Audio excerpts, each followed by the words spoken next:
in its real essence, put into action, will never forget the foundation of beingness. Figure this out.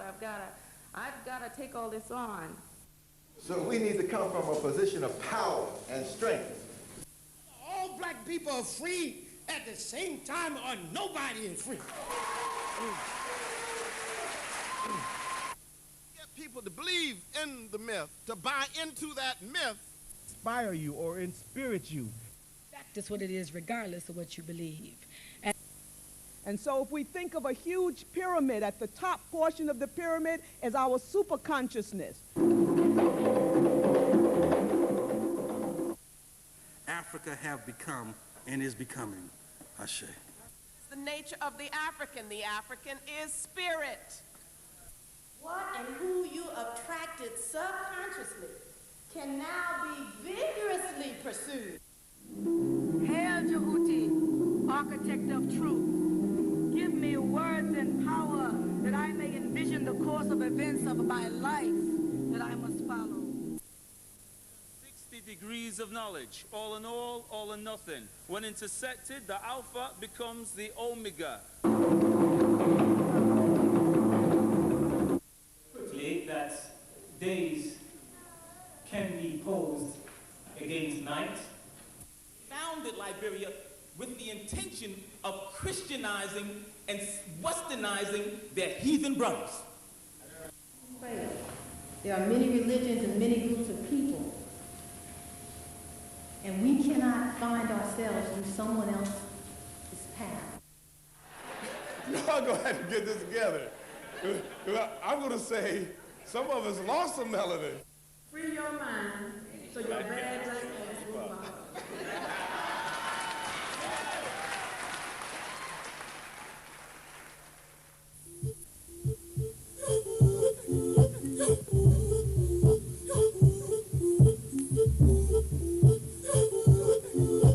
Come together, whether you be Islamic, whether you be Christian, whether you be a Rastafarian, whether you be Hindu, whatever you may be, we all believe and understand, for our people have said, never said there is not a God. For God. Upon him said, I come not to bring a new religion, but to restore that which was given in the beginning at creation.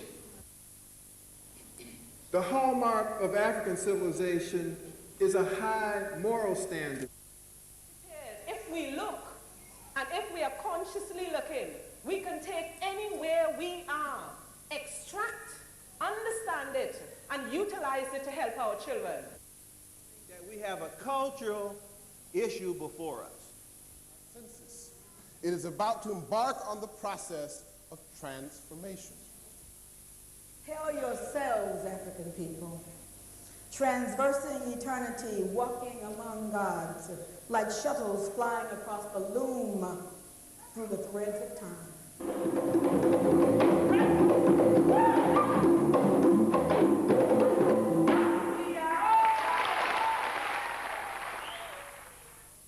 Brother Hunter's areas of focus include comparative morality and ethics, African, Asian, and European, neuroscience, theories of consciousness, brain-mind, researches, educational ramifications, African people's contribution to science, medicine and technology, and ancient Kemetic history and philosophy, Ma'at.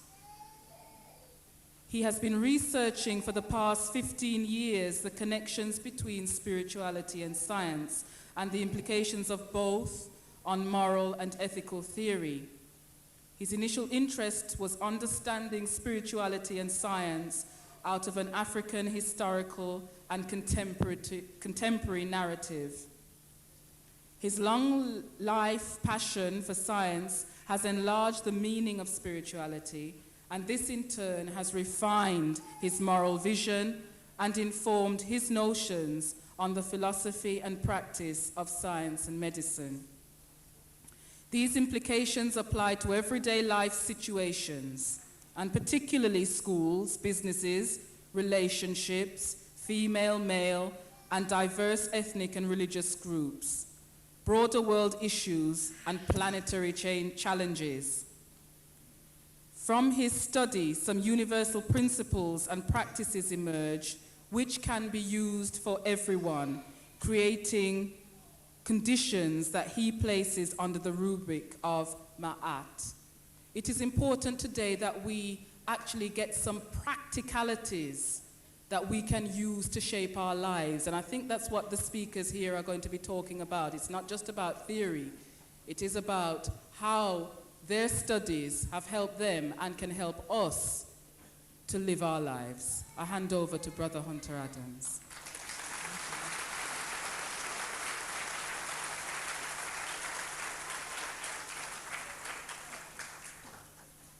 Thank you very much for that very gracious introduction.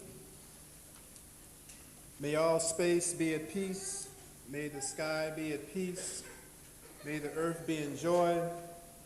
May the waters be pure. May the air be clean and fresh. May man and woman walk in beauty. May all our relationships be in harmony and peace. Greetings to everyone gathered here. Greetings to our ancestors. Greetings to Paul Obina and his staff.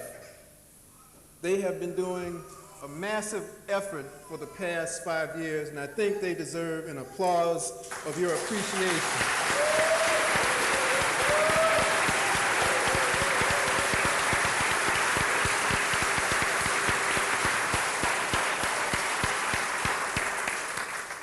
But more importantly, or as importantly, I think all of you should give yourself an applause, because all of us here are about the business of reclaiming our history and rewriting a new chapter in human history, because we're not content with the past. Is that right? Yes. That each of us was born, and so every human being starts at what? 0. Every human being starts at 0.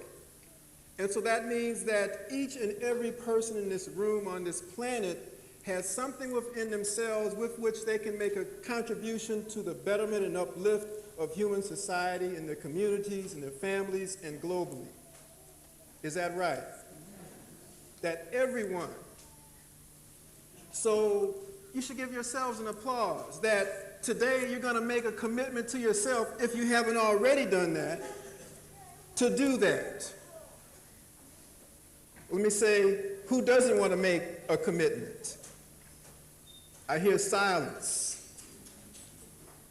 And in the silence, we can hear the ancestors speak to us. In the silence between our thoughts. This conference has been a success, but for it to be a greater success after we leave here tomorrow, we have to take everything on board, take it very seriously. That we have within our power to make it so. And so I want everyone to repeat after me that I have within my power to make it so. I have within my power to make it so. That if you're unhappy with the conditions of your life, change is possible. Change is occurring every moment, in fact. Every moment, of which you're only aware of maybe every half a second. The title of my talk today is called Ma'at, the Flaming Sword and the Force of Wisdom. Ma'at, the Flaming Sword and the Force of Wisdom. Now, Brother Paul, I know you asked me to talk about the Uraeus and spirit and mind protection. And within the context of this title, I'm sure I will satisfy you. Because I only talk about one thing wherever I go. And that's Ma'at. Because that's all there is. That's all there is. And I'm not going to go into a lot of details on the Uraeus because that's a course in itself, but Dr. Richard King in the conference packet does talk a little bit about that. Another thing is that all of us come from a very broad, diverse of experience. We may be all, in fact, African people, and indeed every human being on the planet is an African person, whether they want to admit it or not. But we're not all on the same page. Is that correct? That's right. We're not. We have to admit this. We're not all on the same page. We've had different historical experiences with our families in different places and different times. And so I think it's appropriate to aid coming together that we can at least have some commonality of terms. And so when we talk about mind and spirit, we have different ideas of what mind and spirit is. But to really come to an understanding of that, you have to work very hard. Is that right, Dr. Newton? And she's a psychiatrist, and she works very hard every day trying to understand the minds of her clients. So it's important that we have some understanding, and I'm going to share a few mine from my own long-term research. What are my objectives? I have 2 objectives for this presentation. So I hope that you will leave feeling that I met those 2 objectives. And if for some reason I did not, please tell me in the questions and answers, and I will address them then, or I will address them tomorrow in the workshop. The first thing is to stress the absolutely crucial importance of consciousness in everything that we do, in everything that we think about, in everything that we believe, in everything that we speak about. Consciousness. Now that's a very broad and complex term, and everyone here has some understanding of that. And I'm going to present to you later 5 major components of consciousness to help sort things out. The second thing is to present in a very capsule form what the way of Ma'at or Ma'at is about. In that we have to have an ideal, that we have to reinvent what an African way of life was and what it can be. The past is past. We have a lot of models today, but the problem is that they're not enough to take us into the next millennium or the next 7 generations. They're not up to speed. And that may be difficult for some people to accept, being that we all have our various traditions. But I'm going to give you some information which I think will support what I said.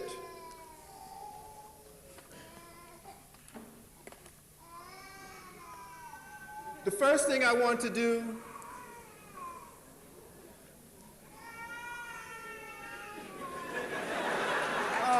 okay. See, it's getting to us already.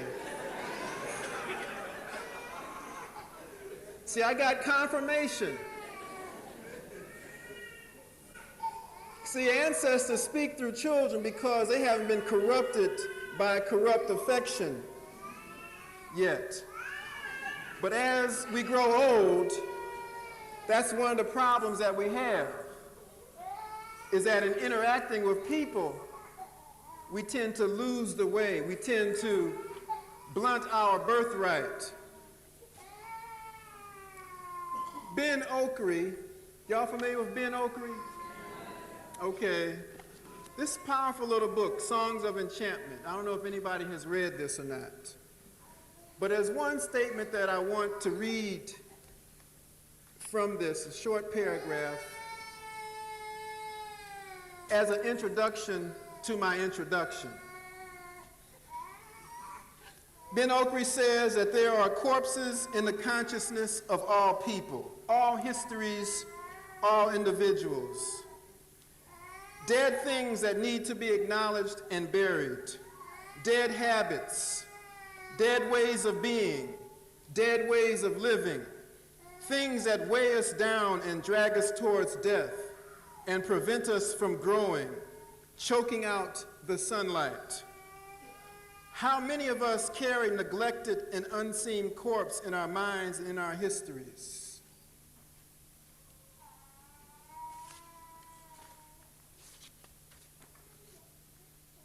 Langston Hughes, an African-American poet, said that we build our temples strong as we know how and stand on the mountaintop free within ourselves. But what are we standing on?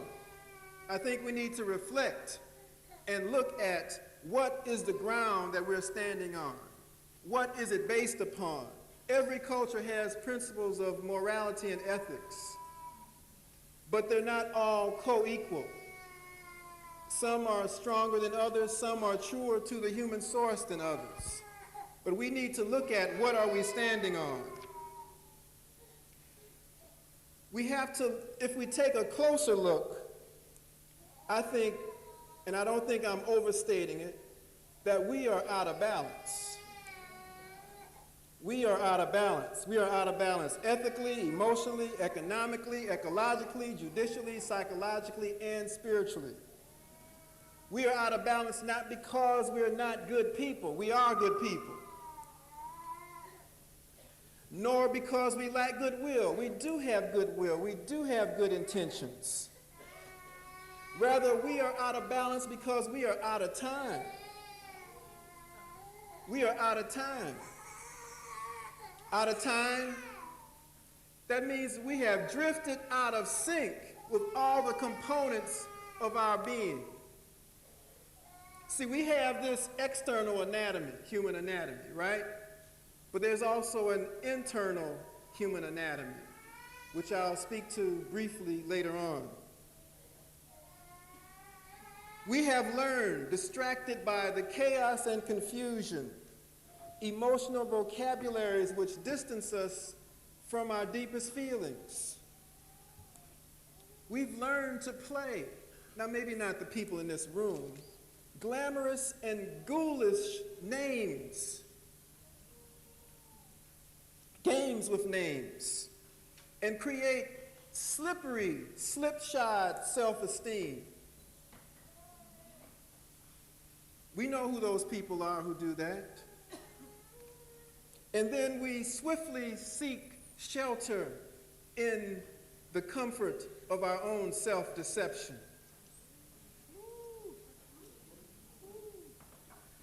Why? Because we're not clear on who we are.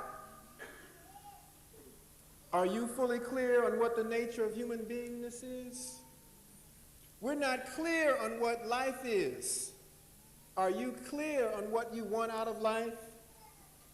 What your purpose of being is? We're not fully clear on where we come from or where we're going or where we will spend our eternity.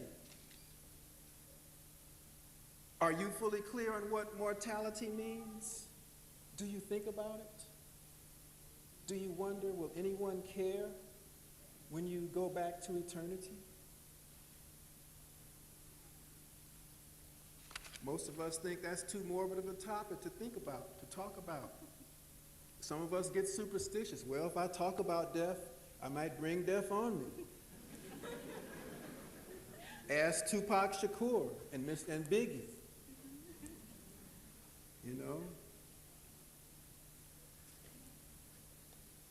We're not clear on what the nature of fear is. There's only two biologically, neurologically based fears. All other fears are learned.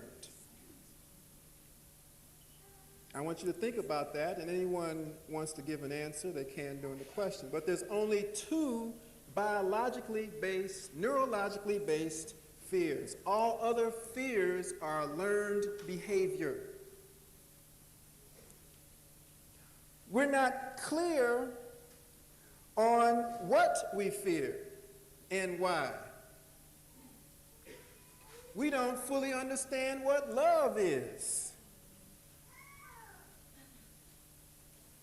Jazz giant Charlie Parker wrote a tune with layers and layers of temporal rhythms he called Now Is the Time. But how can we gain control over our lives, over our communities, if we don't know what time is? Right? Or what time it is. What time is it? And we can't answer none of those questions unless we're clear on what consciousness is. You see where I'm going? Come right back to where I began. That if we don't understand what our mind is, what consciousness is, and they're not the same thing, by the way, then we can't really begin to investigate, to reflect ourselves on those questions. And until we're clear on what consciousness is, sometimes we may not be clear on what reality or unreality is. Because there's an awful lot of unreality out here. And I'll show you some slides shortly. And so we're not really clear on what morality is. See, all these things are interrelated. None of these questions are trivial or trite. People, human beings, have been attempting to answer these questions for at least 500,000 years. And every generation, every single generation makes their effort to answer those questions. But most of us don't have the free psychological space or the time to seriously deal with those questions. And so we depend upon our sages, our seers, our saints to give us answers. But the problem is that many of those answers don't satisfy us. And many of those answers don't pacify us either. Because the answers are supposed to guide each generation towards bringing forth the best of itself. But we're not bringing forth the best of ourselves right now. Nowhere on the planet. Nowhere. And I'm not talking about material progress for a few people.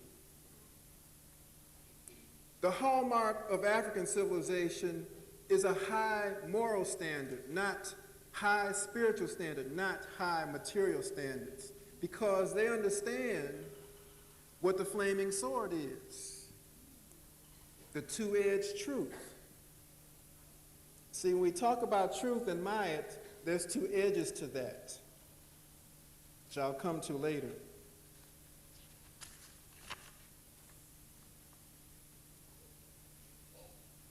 I can remember some years ago, Dr. Martin Luther King said, there are difficult days ahead. It seemed like there's always difficult days. There's always difficult days. But the problem is today that there's a clear and present danger that if we don't act, if we don't try to bring forth that which is in us, then we become culpable in the destruction that is right now taking place. You see what I'm saying?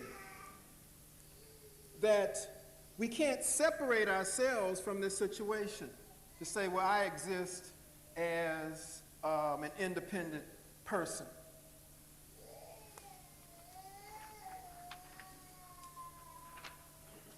We can't separate ourselves from that. Is that we're the only ones who can bring order into being. We can't trust the Labor Party to bring order into being. We can't trust the conservatives to bring order into being. We can't trust the Democrats or Republicans. We can't trust most of our leadership either. because they're incompetent. We don't trust them. And that's one of the problems that we have today.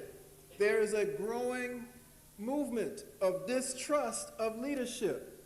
Spiritual leadership, religious leadership, educational leadership, every type of leadership. All institutions, they're all falling flat. Why? I think it's very good that it's happening. Why is it very good? Because it's an opportunity to put something new in its place. What better time to bring forth something new than out of the chaos in the present moment? And that's what this slide is saying. That if we work it, we can turn this chaos into order. But we got to have a plan to do that. Otherwise, we'll just be hit and miss and going through trial and error. And right now, things are very tight, very crucial to be going that route of trial and error. And I don't want to bore you with all the problems because everyone in here is intelligent. Everyone knows what's going on. Everyone knows what's going on. Global arms trade, possible biological and chemical terrorism, and the secret thing, electromagnetic weapons, where you can just fire a pulse and you can disrupt people's nervous systems, just like that. And so for the brothers who love to play the music very loud in their cars, does anyone know about bombs? When there's a shock, anytime a bomb goes off, there's a shock wave, a concussion. And what that wave does is breaks up cellular structure. And that's one of the things that happens to people. That's what kills them.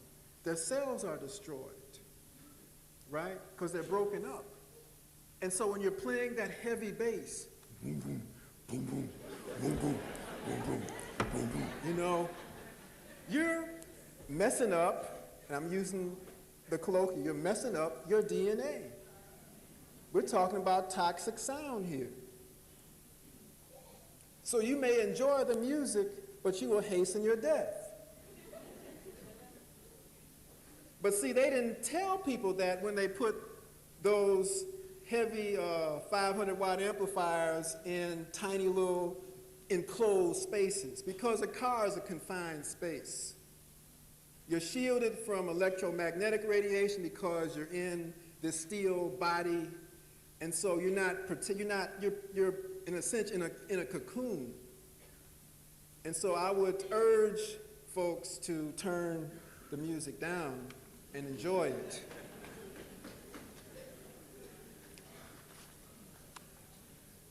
So many of us have resigned to believe that there's no use in trying to gather up our energy to engage our life experiences to, as Public Enemy said some years ago, to fight the powers. Because we have some very formidable adversaries. Some very formidable adversaries. And so we just go into deep denial. You know, everything is cool, right? You know, that's over there. That's not affecting me in my life. But it is affecting you. It is affecting you. You know, we all live under one sky, right? There's only one sky. And so what happens in Rwanda affects what happens in Manchester, right? So there's no getting away. That's what I said. There's no getting away. We're all part of this process. So we have to work to contribute towards making things a better place for the next generation, generation next, and 7 generations down the road. But we can't do that if we don't take a serious look at ourselves. We have to take a very serious look at ourselves. Okay, with that introduction, I'm going to deal with some slides now, and I'm going to move kind of quickly because there's a number of things I want to get across. And my overheads can help illustrate that, I think, a little bit better.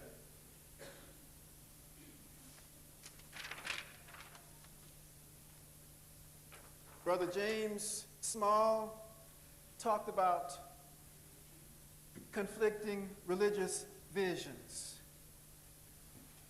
The thing is, there's also conflicting political visions as well. And all of this leads to a false fundamentalism, that my system is fundamentally correct. All others are fundamentally in error. That's what we see. We see this constant struggle, this constant tension. And those conflicts are on a micro scale and a macro scale. And in between them are us, the everyday people. We're caught in the middle of these conflicting visions of leadership, whoever they may be, of elites. And so we have to find our way, we have to negotiate out of that. We have to contend with attacks. I don't know if you saw this, but it's from the cover of a book called Not Out of Africa. Not Out of Africa. And it's showing an X-cap, Malcolm X, on some unknown Greek luminary. Socrates, Aristotle, I don't know who it is. And they didn't know either. They put it on the cover of the book, and they didn't even know who it was. But this is the level of what I call infotoxins that we have to contend with. Is that deliberate efforts to confuse this struggle, to misappropriate the efforts that we're doing now to reclaim ourselves, to rebirth ourselves, to reimagine another way of life, because we're returning backwards on ourselves like Sankofa, turning backwards to go forward. But there's many who have a vested interest in making sure that that does not happen, or at least it's slowed down. So many of us on this podium are under relentless assault. But it's all right, because it just makes us stronger. Why'd I say that? Can you play football and not be tackled? Can you play basketball and not be elbowed? No. No team wins continuously forever.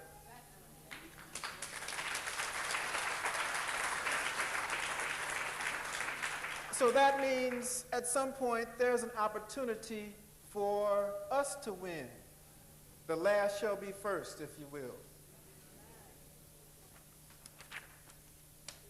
We have to take serious look at what we take into our minds on television.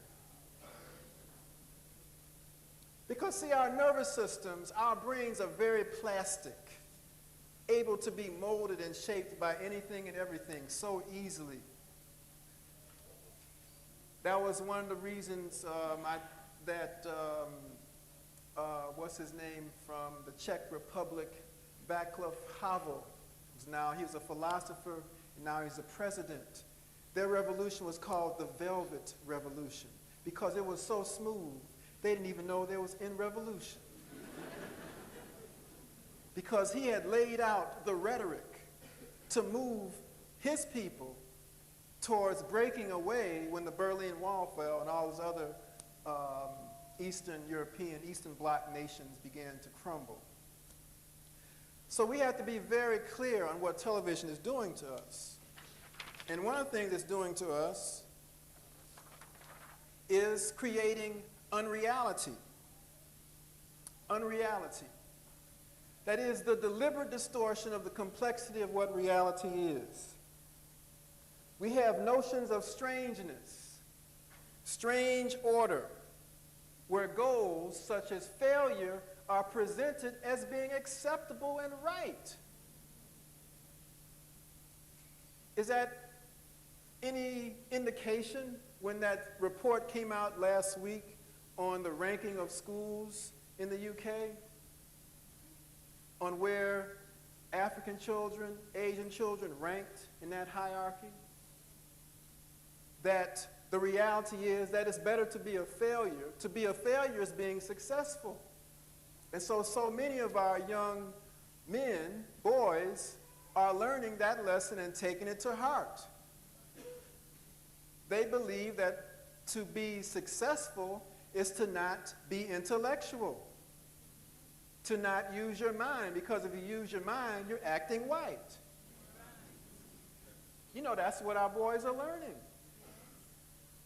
And then you have recording executives, many of them black, who are saying it's all right because they're making money. And they don't care about what the reality is, what's happening in the communities.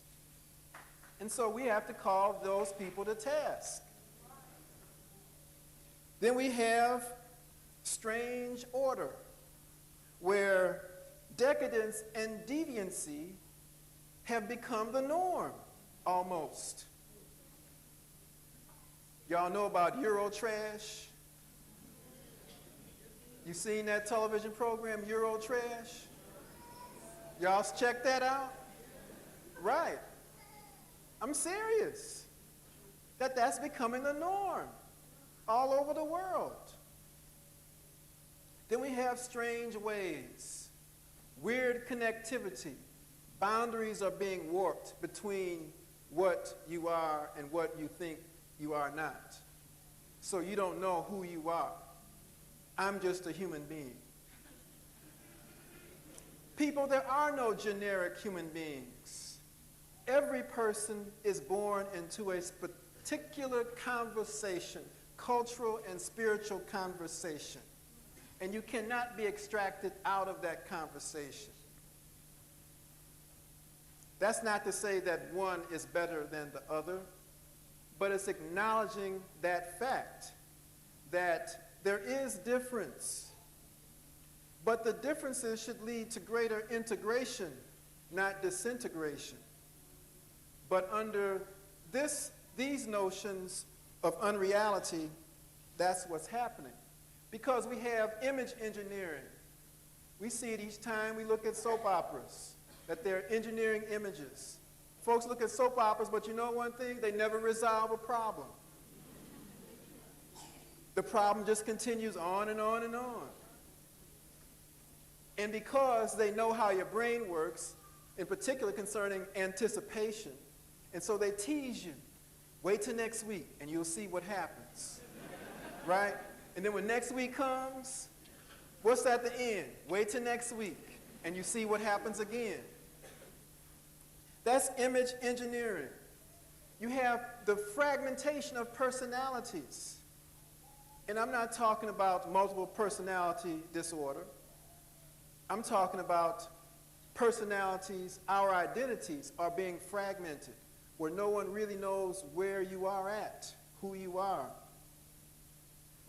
We have a disconnection of ideas or a misappropriation of ideas from one culture to another culture. We have images placed, images that speak to the insecurity and the problems that one people have, and they place them on another people to manipulate them. And that's been going on for around 1,400 years for African people. And so we have to acknowledge these things. Now these are painful facts, but we can't push forward unless we deal with what reality is. So all of this speaks to viruses of the mind, information viruses. That information can be a virus. They call them memes, named after the geneticist Richard Dawkins. He came up with that term, I think, in 1976, that information can act just like the AIDS virus, right? And here's the book here. I'm not going to go into this because that's a whole other thing, but the essential point is that everything that we think about can act like a biological organism. Now, folks said, some people say our thoughts are things, but no, our thoughts are living things. They can take on a life of their own. There's some people in University of Mexico, Santa Fe, and they're coming up with something known as artificial life, just using computers. But I won't go into that because that's another subject. Further, we have disparaging images of African people that have been going on for a long time. Here we see the archangel Michael, or some say Michael, and he's holding the scales of justice, at least that's what they're called, and a sword in his hand, and a little figure here, white figure here, innocent, looking innocent.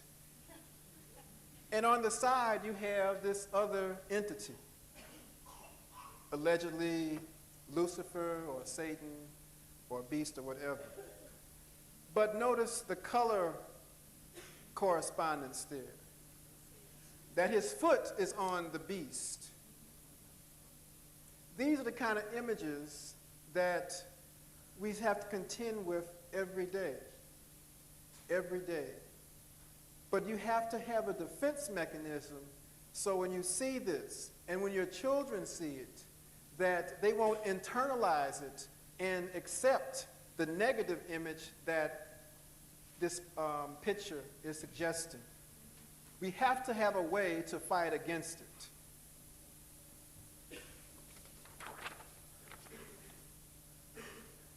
Well, I won't talk about the cloning of the sheep, but I will say that their genie is out the bottle or out the pot, and they're cooking up some images, some new clones. This was in the Independent last year, front page, Sunday Review, Cultural Revolution. Right, they have images for the black male. They have another one. This was in New Scientist. Is this the interface of tomorrow? What is that on him? They're talking about some different types of neural implants. Then if you look at Star Trek, they talk about implants, things like that. Well, moving right along. Because they said the roots of violence is genetic. And so African people are the most violent people on the planet. And so this was from the New York Times. Crime can be traced to genetic roots. You read the statement? Crime can be placed to genetic roots. Not crime may be placed, but can be placed. And the statement says, here you have tenured professors of psychiatry saying that what we really needed to do was take all these young black guys and give them frontal lobotomies. What's the date on this? 1995? Moving right along. Because they said what triggers the violence within, and Dr. Newton will certainly illuminate all of this, was that there's biochemical factors that lead to violent behavior. There's a decrease in serotonin, one of the hormones that is very significant in maintaining, helping to inhibit various forms of behavior and a lot of other things. But the study, interesting enough, was done on a Danish population, not on an African population. But what they found that it wasn't really genetic, it was more likely heavy metal poisoning, manganese and lead, and mercury, because those are minerals that are detectable in our hair. You can burn the hair up and you can look at the chemical residue and you can see these very toxic chemicals. But nevertheless, they said, you know, for the future, instead of having the regular type of mobiles on the baby's cribs, to have a mobile of guns going around.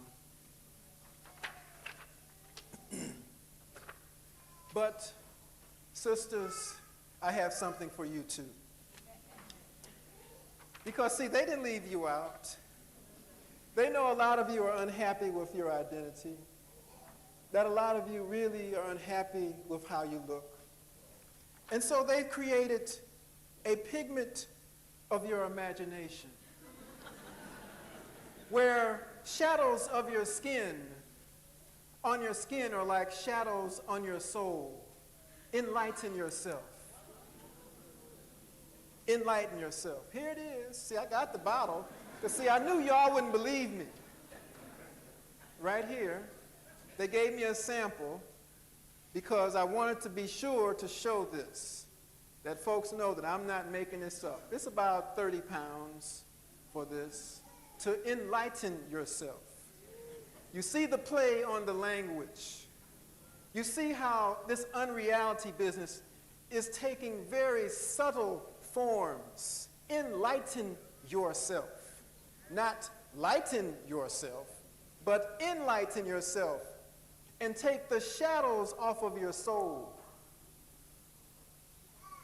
Shadows off of your soul.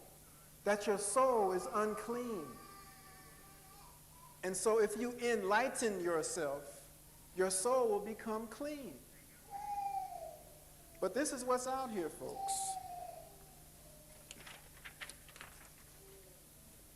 And so it's like in a Kemetic text from the book of the earth that we're walking upside down in our own feces and urine. And so what are we going to do to walk right side up in the sunlight? We have to come off this tree of self-defeat.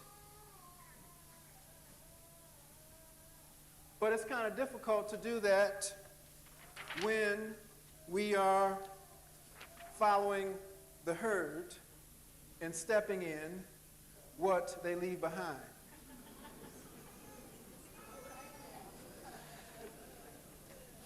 And a lot of us like to play in it. A lot of us speak of its beauty and its wonderful fragrance. And so we end up like Marvin Gaye, fighting with ourselves. That's what this struggle is about. It's about ourselves. The battle that's being waged is for control of our hearts, spirits, and minds. That's the battle that's being fought right now. But it's not a new battle. This is the battle that every human being has to contend with. But it's very difficult in these times because the stakes are so much higher that more of us have to join in this battle in an active role, not just sitting on the sidelines of history.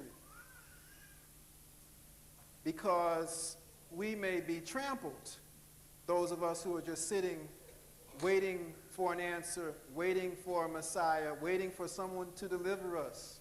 There is nobody to deliver you but you.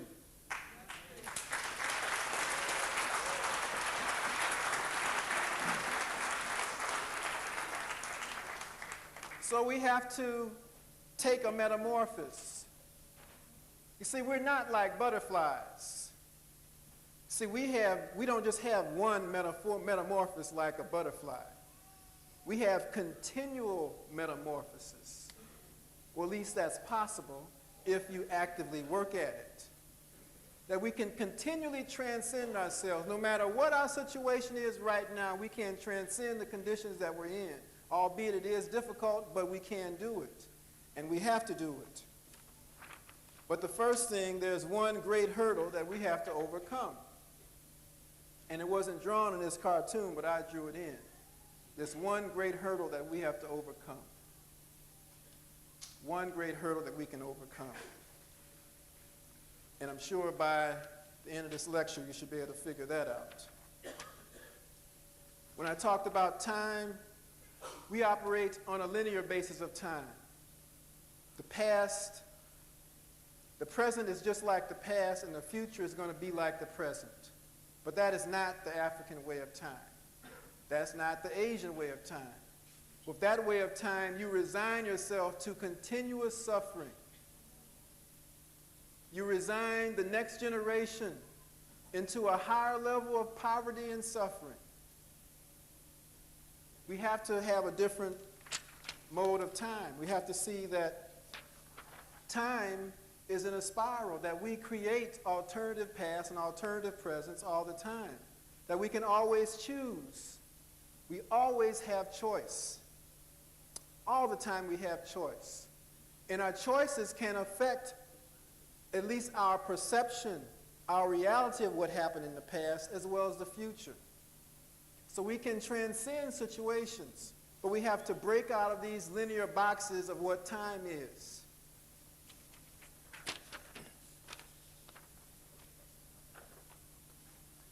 But in order to do that, we have to have some sense of what's underneath our skulls. There's 3 pounds of material that consumes 70% of the energy of our bodies, called our brains. That's right, 70% of the energy of our bodies is used by the brain. We have to appreciate our brain's beauty. I can talk about the numerical beauty of hundreds of trillions of cells and hundreds of quadrillions of connections between those cells, but that's not what's really important. What's really important is how it's organized. Most of us don't know how our brains are organized, but we've had biology. I think we need to go back and look at those old biology books. But things have changed tremendously since then. The front part of our brain, frontal cortex, prefrontal cortex, to be more specific, deals with planning of actions, anticipation, that there's specific cells right here. Everyone put your finger right here. That underneath there's specific cells that do nothing but anticipate future scenarios so that you can be prepared when a particular situation comes and make the right response. That's all they do. There's other cells that only deal with hearing, that only deal with representations of our body, that we have a body image, an internal body image, so we know where we're moving through space and through time at all times. That you can close your eyes when you go to your apartment and grab the door handle because you know where it is, right? In space and time. You have a sense of space. That's another sense, but they don't talk about that too much. And that's very important to know where you're at in space and time. Because there's some people who don't have that. They've lost it. And they don't know where they're at. Can you imagine that? Sitting in this room and not knowing that you're sitting in this room, listening to me. It's powerful. When things go wrong, things can really go wrong. And it would scare you. But one thing I have to say is that this is one of the principal textbooks used in the United States for teaching neuroscience courses. Principles of Neuroscience, 2nd edition, 3rd edition, by Eric Kandel and James Schwartz. Okay. And right on the cover of the book, they tell you who were the first neuroscientists. Who were the first people that studied intensely the brain? Who were they? Well, here's a clue right there. Right there. We all know what language this is. Medu Neter. Kemet. And this is their word for brain. But see, they were masters of language. Masters of language. Because when you reverse that word, you have mind. Check that out. Right? The same word, but just reversing the letters and the sounds change. Just like Hotep, if you reverse the letters, you have Ptah, the creator. Just flip them around. And so they studied intensely the nervous system. And here's a list of terms of brain anatomy here in Medu Neter. They understood that the right half of the brain controls the left half of the body, and vice versa, because they've seen patients in various forms of trauma. And all this is written and talked about in a book called the Edwin C. Smith Papyrus, and it's translated by James Breasted, but not fully translated. So any of you who are interested in studying neuroscience, I would suggest get that book, and you might get some deeper understanding of those things. In your conference packet, there is, I think there's some material on left and right hemispheres. Is that right? Okay, so this you're already familiar with. But what you may not be familiar with is that these are based on serious studies. Brain laterality was based on some serious studies. And you know how folks find something new, they want to tell everybody about it? And so in the psychological community, a lot of people took these facts and created all kinds of metaphors around them, such that, as my dear friend and mentor Carl Spike calls them, false divergences, that they're in eternal opposition between the intellectual and emotional, the rational and the mystical, reality and fantasy, causal and supernatural, empirical and non-empirical, concrete and abstract, analytical and non-analytical, logical, intuitive, right, wrong, white, black, objective, subjective. You see how they all line up? They all line up. So if you're black, well then you're all of these. If you're white, you're all of those. And see, that's an extension of the right brain, left brain dichotomy. But it's false, because you need both hemispheres to think. You know, you need what's called the brainstem to direct your attention. But they don't talk about that. But I will sort that out a little later. But it's important that you know that. It's also important, those of you who have children, to know what brain development is, what takes place there with a growing child. This is what a section of the cortex looks like at birth. Very few neurons. That's what these small dots are, pyramidal cells here. At 6 years old, tremendous growth, a massive growth of neurons and connectivity. But look what happens at 14. They start to atrophy. They start to die. And there's a reason for that. That within our nervous system, there's something known as programmed cell death.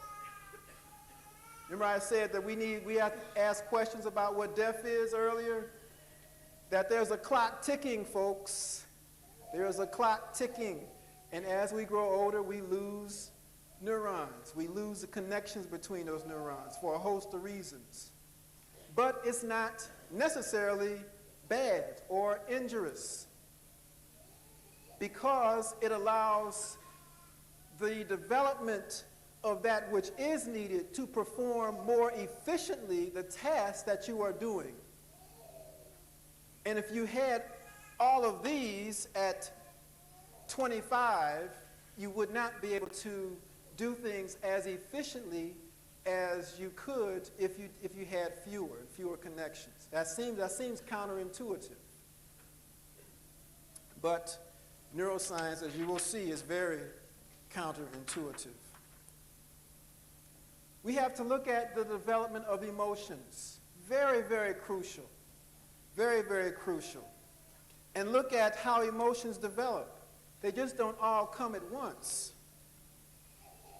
Right at birth, there are 6 basic emotions that a newborn has.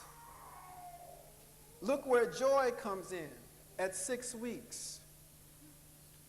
Annoyance and anger, sadness, fear, and I have learned fear. Love, shame, pride, guilt, trust, insecurity, empathy, and so forth. And these past adolescents get more complex. And they continue to get more and more complex. And so it's important that we have the tools and the strategies, the skills to manage our emotions. And that's an ongoing effort. But that requires that we look within ourselves, that we periodically, every day, spend some time with ourselves to get in touch with ourselves. Because if we don't, there can be disastrous consequences. When I said that we have a map, an internal map, this is what our body looks like to our brains. Now, I know that's not how you look, but an internal image, that's what the image is. But the thing about it, you know, I think I read in a paper that, 50% of black women now are way overweight. And that has to do with a lot of the stress that we're up under. The next group of things, see, you may not believe none of this, but I'm going to show you some slides here, this group, that I guarantee you will alter how you think about how you think.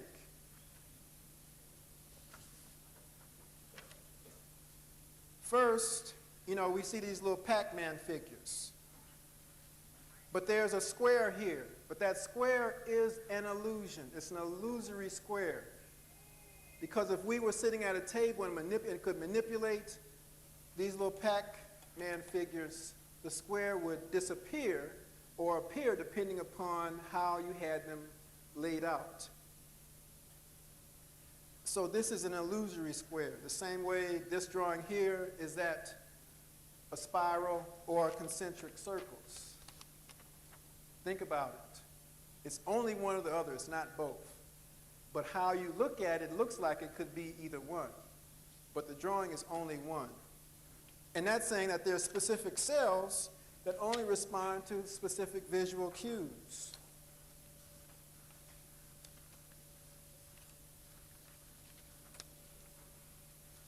We all know how important language is, and how language is organized is very clearly. That we make semantic maps of the relationship between various words and various colors. That there's separate circuitry for colors, for words, for nouns, for propositions, for verbs, and things like that. That it's not just an all jumbled mess. There's a lot that happens just to speak. That's why our people studied intensely speaking, and they took their speech very, very seriously. Very, very seriously. Today we use speech that drive the ancestors away from us. Because we've learned certain idioms and phrases that others use that's commonplace for them, but it was never commonplace for us. And so we have to think about how we speak to one another.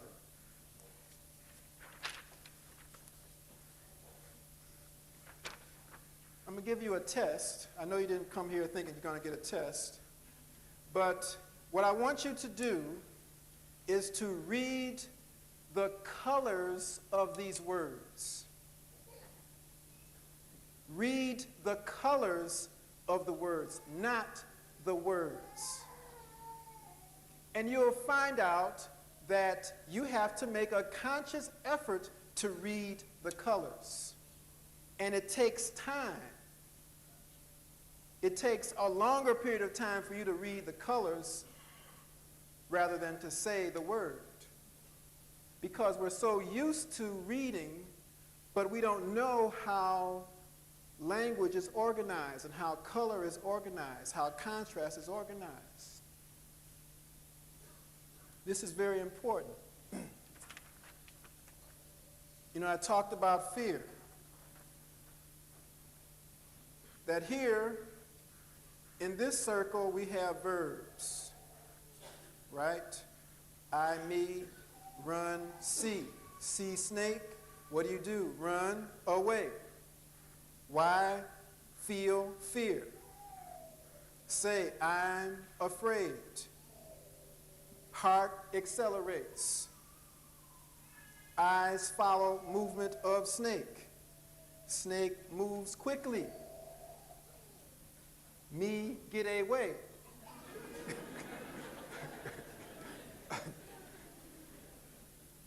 You know, these are the kinds of calculations that go forth every time we come into a situation where we're afraid. But we don't think about this because it seems like it's automatic. But it's important that we can't conquer our fears unless we know what the fears are and how they operate within us. We have to find out where are the vulnerabilities for those fears. We have to work at this, and it takes hard work to get at it. We have to see that we don't exist alone. That really what is taking place is that our behavior, we're only dealing with the images of things. We're never dealing with the things in themselves. Very rarely do we actually deal with another person. You have to have a high level of empathy before you're really dealing with the other person. And frankly, in these Western societies, it's very difficult to happen. Because the images of the other person, if you've been to a restaurant and one person picks up a fork and then the other person does, vice versa, kind of get a synchrony going on, right? And that's because there's feedback between you and that other person. You have a certain level of empathy with that other person. And so what you have is that you have the image of that other person in your mind and your mind too. And those images are what are interacting. And so in both cases, it's the image that's interacting for normal situations and not you. So you have to know who you are so you can be clear that it's not an image that is context specific that's interacting with that other person. And so this is the type of thing that breeds a lot of confusion. A lot of confusion. Another thing very quickly is that memory is not stored in the brain.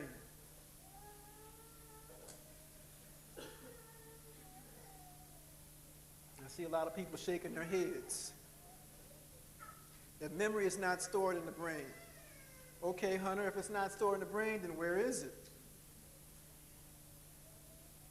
But if you accept the notion that we can contact ancestors, right, and their brains are no longer in existence, right, then we have to enlarge our idea of what memory is, right? That we can't just accept the definitions that are given to us. And that we have the authority, the Creator has given us the authority to define things for ourselves. Is that right?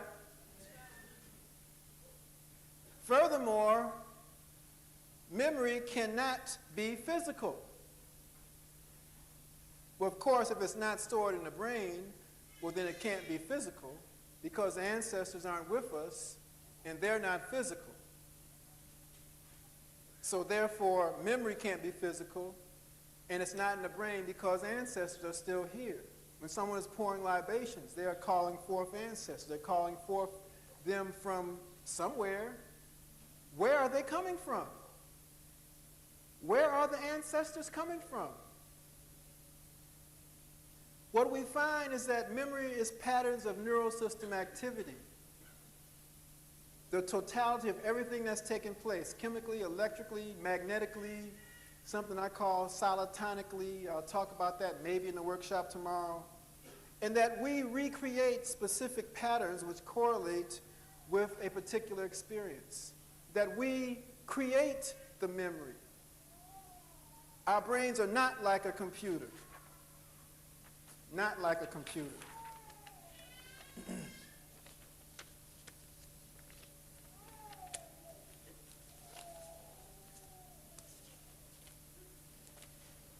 That was an introduction because I think we can't move on until we have some clarity here. I had to introduce some chaos into your accepted notions of how your brains work to prepare you for the remaining few minutes of my lecture. Because a lot of stuff you won't believe if at first you don't have doubt. You can't change something until you doubt it. The assumptions that you've learned and that you love, that you become so emotionally attached to, that you can never give them up, even though they may be killing you, killing your family, you have to find some way of trying to dismiss them, to doubt them, or diss them, as the vernacular would say. And so that's what I've been trying to do, to set you up. I'm telling you this. I'm being honest. I'm being forthright. I set you up. Because, you see, my brothers and sisters, I attended a conference in 1993 called the Parliament of the World's Religions, held in Chicago. And at that conference, a man, a Catholic theologian, or heretical Catholic theologian to be correct, Hans Kuhn from Germany, presented to this august body of people from every conceivable religious faith a document called A Global Ethic, undiscussed with anyone of any religious faith. But he brought this document to this conference towards it was called A Global Ethic. But after Minister Farrakhan and the Native Americans and the Indians and the Buddhists got through with it, they ended up with Towards a Global Ethic. But what qualifies someone who is a product of Nazi Germany to present to the world a global ethic? But nevertheless, he brought it anyway. He brought it anyway. See, in this time, we have to look at what are your credentials. If we're going to talk about morality and ethics, James, what are your credentials? What does your history look like? You know, can you say that you are without blame and without shame? I don't think there's a contemporary society that can say that.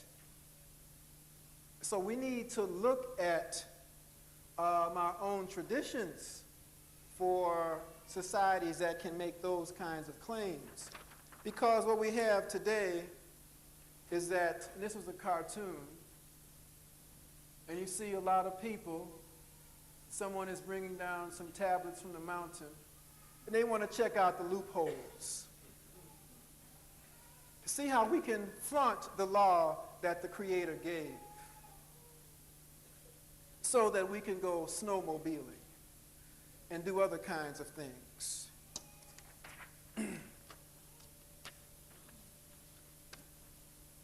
So we have to have something else. Could I have the tape, please? Brothers in the sound room. Could I have the tape, please? We have an example of some music that I think speaks to the people who have the oldest continuous culture on the planet, the Bayaka, Aka, people who live in the rainforests of Cameroon, of Zaire, and other places in Central Africa, that when you hear their music, when they play it, you will get an example of what I'm talking about, of what qualifies people to have a global ethic. This is a picture from a book called Intimate Fathers, The Nature and Context of Akha Pygmy Paternal Infant Care. Look at the father. Look at the child.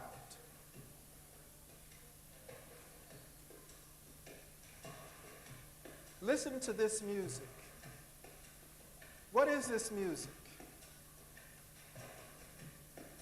I mean, if it gets to you, you can get up.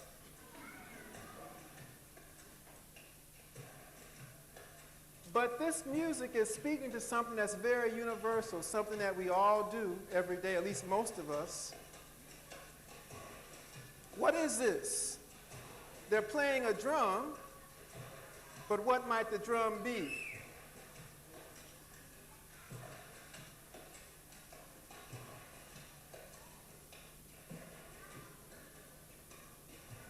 Anyone have any idea of what it might be? What? The little girl over there. Don't hide.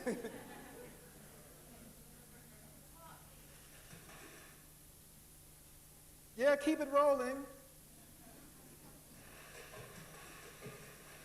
Now you probably can get some sense of what it is. It's water. Water drums.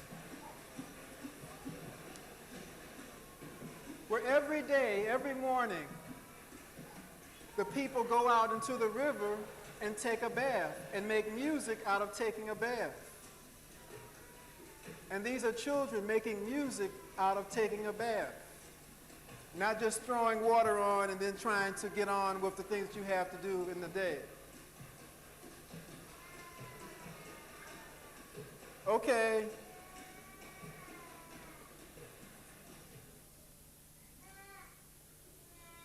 But they're the people that led to the founding of Kemet. Let's be clear about that. That they're the people that led to the founding of Kemet. So if we're looking for a global ethic, then we should look no further than ourselves. And that we are these people.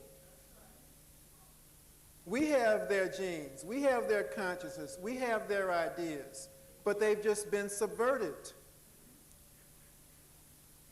And so what I've been doing for 15 or so years, ever since I discovered my, as Professor John Lewis calls it, theological limitations. Sister Pat. You see, a long time ago, I was brought up in a Lutheran church. Okay, a lot of people don't know that. But yes, I was brought up in a Lutheran church.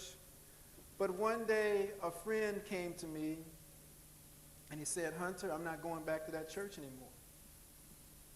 I said, "Why, Rodney?" He said, "I can't tell you." I said, "Why can't you tell me?" He said, "You'll find out." And so one day I did. See, my father is a Mason. And so a lot of times him and some of his frat brothers, they would go out in the garage and they would talk about issues in the Bible and the contradictions and things like that in the Bible, and talk about Plato and Kant. And, you know, I was small and I would sit in and listen to their conversation, and sometimes I would make a contribution and make a fool out of myself. But it was through all of these things that eventually, when I got past the emotional response to the Ten Commandments and what's those books about the pyramid builders were brothers from another planet. When I got past those kinds of things, I was pushing against this door of my theological limitations. And so I bumped my head and I had to step back. and really take a look at myself and my relationship with the Creator. And so that's been an ongoing thing that I've been doing. And because I've had this love of science, all my life I've been in a scientific environment, doing experiments, particle physics experiments, when I was a child, even though they didn't work. But anyway, I still tried. I've been trying to reconcile science and spirituality because, see, we're in this culture where science and spirituality are at odds with one another. They have great debates. You know, Richard Dawkins and the guy in a wheelchair, you know, I don't have to call his name. We know who he is. You know, are talking about, you know, that he can discover the mind of God. You know, that he knows what the mind of God is. That's really very arrogant. You know, for a human being to even make the suggestion that they know that. And I think the Creator has placed him appropriately, you know, for those kinds of efforts and comments. And no offense, don't get me wrong, for the people in the media who are here and others. But we all reach that point of our theological limitations. Well, not all of us. Some of us are quite comfortable. But for myself, I was always pushing, always asking those kinds of questions that I asked earlier for myself. Where do I fit in? Where do I come from? Why am I here? What does black mean? You know, what does white mean? You know, those are created categories, a social construction. And so I find myself have to constantly deconstruct those categories, those boxes that I've been placed in and continually being placed in. We're all placed in boxes. But I'm out of those boxes. I don't fit. I do not fit in those boxes that others have ascribed to me. Because I'm clear on who I am. I'm very clear on who I am and where I'm going. And so when you are clear, then you have a different attitude towards things, towards life. And that's what our people have had. They've had a different attitude towards life, towards death, towards what both of those things mean. And so they created systems for which to guide us to the eternity from which we came from. Because this life is an eternity too, because Kemet has different notions of time, which I won't talk about today. But that our life is an eternity. That this is the opportunity that we've been given, folks. This is it. Until the next time. If you can remember this time, the next time. You know, if you can remember this time, the next time, then you'll be in time. But to be in time, you have to have, as Malcolm challenged us a long time ago, we have to have our own cultural philosophy, our own social theory, because what we have now doesn't work for us. It's not in our highest good, nor is it in the highest good of Europeans or Arabs either. I'm sorry, it's not. Slavery in Sudan and Mauritania is not in the highest good of Arabs. Exploitation and oppression is not in the highest good of whoever is doing it, Europeans, men, Africans, whoever. Because, see, we can't get away. I'm sorry, our nervous system will not let anybody get away. Because the diseases that people have, cloaked under heart disease, cloaked under depression, cloaked under anxiety, cloaked under cancer, are directly related to your consciousness and what you think of yourself and others and your relationship to others. So if you're not clear, you don't get away. So they may put fear on us, intimidate us, but they intimidating themselves. Because you don't get away. And I will show you towards the end that you don't get away. Because just as our nervous system developed, so it devolves. It takes the same trajectory backwards to eternity. And so our people understood this very clearly, profoundly clearly. And that's why they laid out a system that was a philosophy, a practice, a spiritual path, an ethical and moral spiritual framework, a social theory, a mode of inquiry and analysis, a system of healing, a system of governance, a system of economics. All those things, that's what Ma'at was about. It was a way of being. It was consciousness.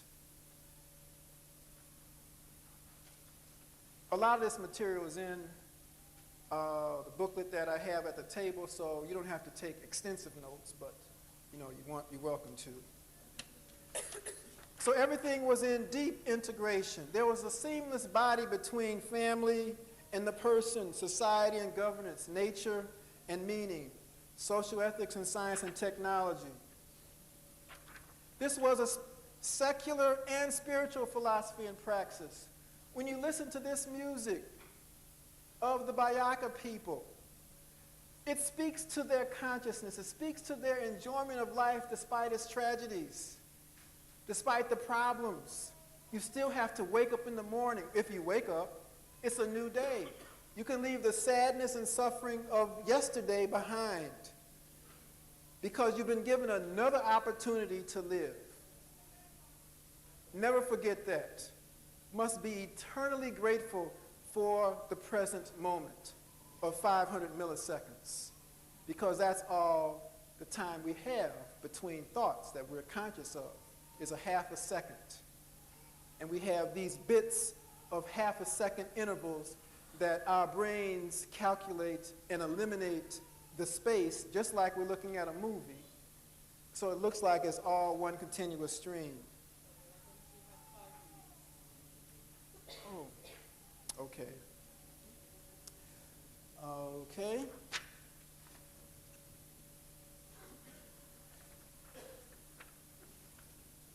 So when we look at this, the way of Ma'at, 7 basic needs for flourishing and fulfillment: service, security, sensual, social, solitude, success, and spiritual. And these were accomplished through 9 principles of righteousness: intention, thought, action, speech, discipline, living, relating, understanding, and wisdom. But we have to put the prefix right before all of them, because there is corrupt intentions, there's corrupt thoughts, corrupt actions, corrupt speech, and ultimately corrupt wisdom. 7 cardinal virtues: order, balance, harmony, compassion, reciprocity, justice, and truth. But more than that, there's actually 42 attributes of these 7, but I didn't list them here because we didn't have time. There's a 4-fold foundation of love, life, creativity, and awareness. Love, life, creativity, and awareness. The first one is love. We have to love ourselves. If we don't love ourselves, we can't love life. If we don't love ourselves and love life, we can't be creative and bring forth the best of our life. But in order to do that, we have to be aware. We have to be aware.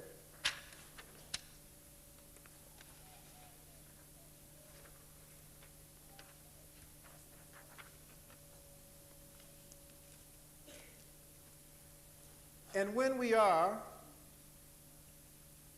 then we can ask the question, what needs protection? Everything needs protection. Your spirit, your mind, your body, your family and friends, people in your community, people you identify with, your institutions, the animals, the earth, and the water. That you have to project this idea for everything, including your adversaries.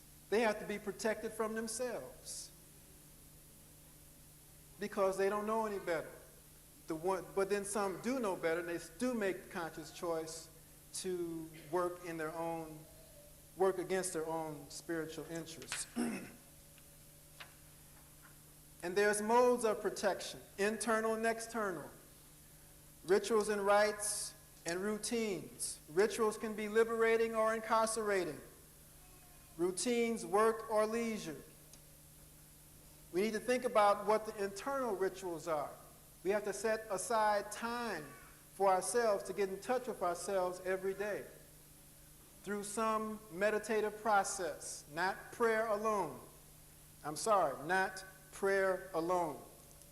Because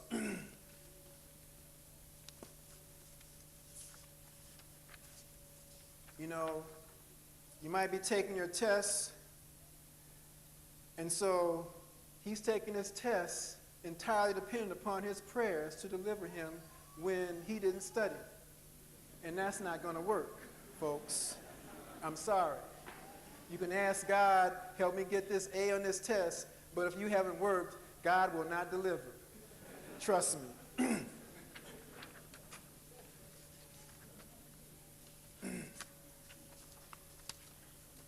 So I'm sure my beloved will talk about that tomorrow, melatonin, because we have to have other means of protection, not just that.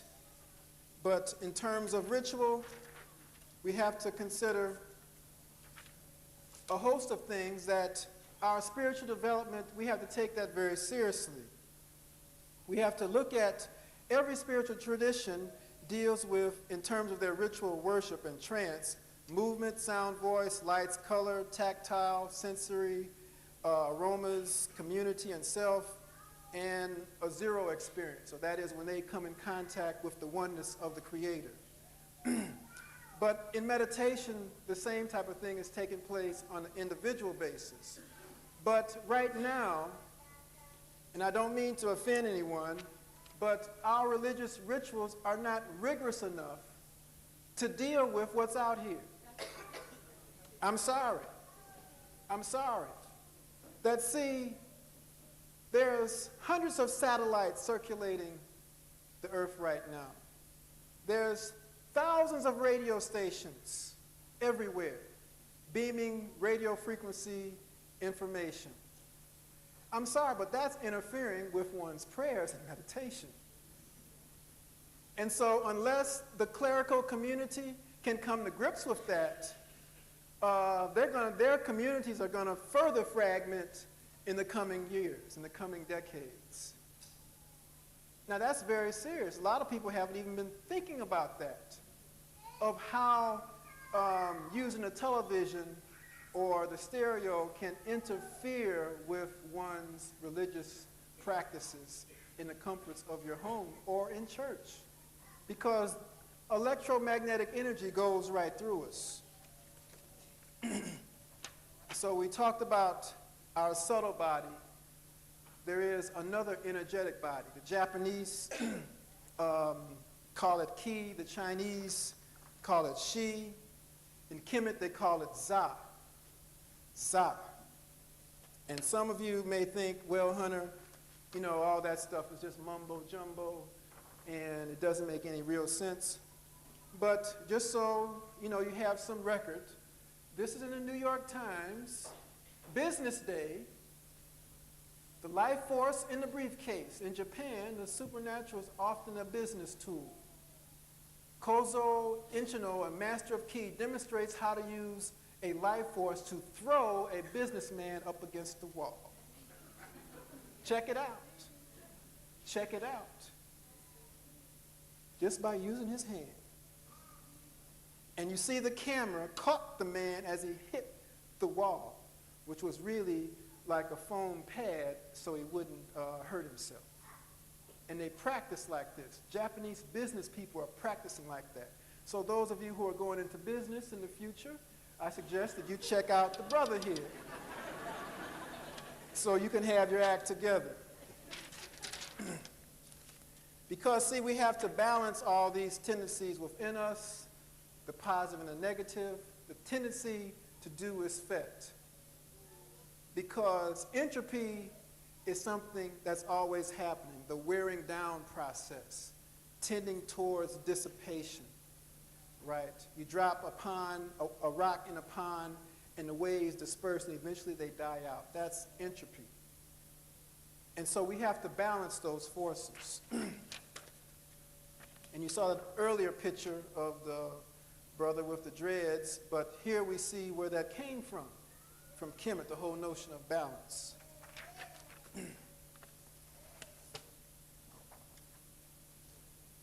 the last 10 seconds of eternity. As the clock ticks, you go back to an infant state of consciousness. As our life clock winds down. Why do I talk so much about Ma'at? Because if these are the original people, well then Ma'at acclaims diversity while affirming tradition. It doesn't say anyone's tradition isn't worthwhile, isn't worth living. It is before them, but yet still part of them, because it's part of us as human beings. Just about finished. I said the title of my lecture was The Flaming Sword and the Force of Wisdom. Ma'at has some beautiful imagery, as we see here with King Seti I getting the kiss of life from her, with her arm on his shoulder.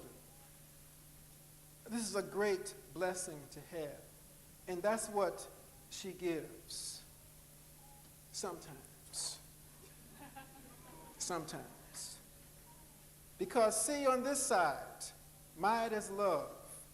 On one side you have compassion, but the other side you have pacification. That's what the uraeus coming out the forehead symbolizes on the king. To pacify, to subdue anyone, anything that is against might. Anyone or anything that is against might. You have integration, but on the other side you have differentiation. All on the axis of justice and truth to maintain that.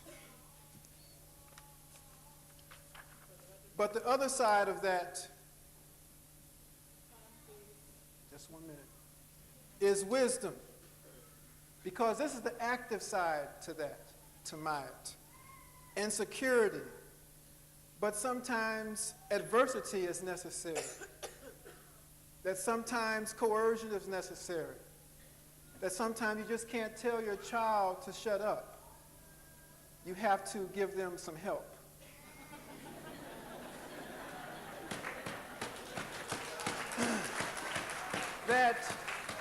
that we have at the bottom here good relations in government, and that forms order, which was the first virtue, the law.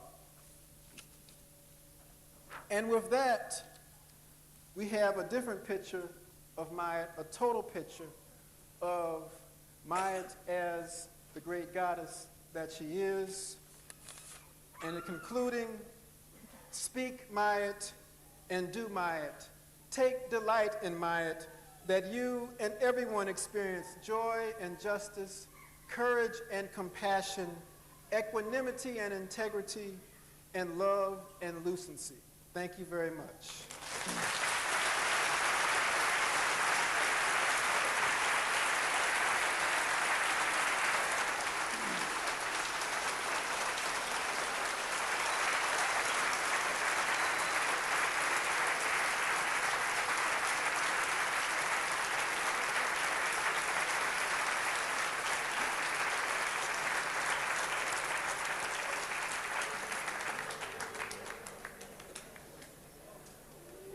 And the last thing is this song as you go out. Phyllis Hyman left us with a message. This song here, she's telling us to remember who we are.